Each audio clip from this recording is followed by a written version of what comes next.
My GoWesty mirrors showed up today. Really happy with the way they installed, and they seem to be really nice and rigid, so we shouldn't have any mirrors folding in on us. The driver's side original mirror wasn't too bad. It did okay, but we decided to go with the newer version from GoWesty. Installation was very straightforward.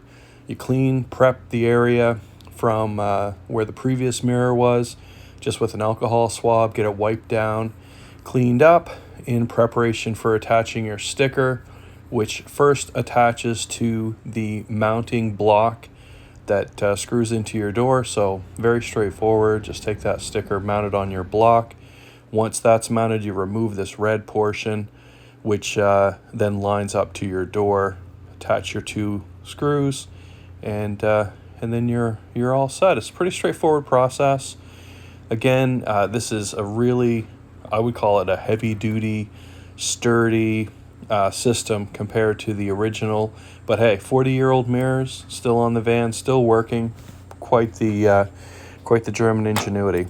So, as I said, little install there. Putting in these two bolts. The assembly again was really heavy-duty, solid. And then once you've got the bracket attached, the next thing that comes in is your actual mirror assembly.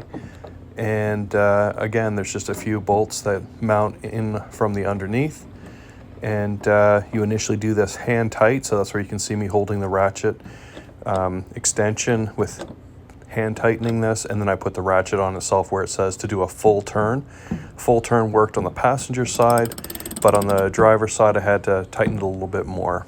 So now I'm left with my old mirrors, not really sure what to do with them. I don't know what most people do. Probably just put them in a box, hang on to them in the event that something happens to my new mirrors. As I said, 40-year-old mirrors, a few little cracks and showing some wear, but not too bad for a 40-year-old vehicle, and the mirrors were still on there. So otherwise, happy with my new install. If you have any questions, feel free to add a comment.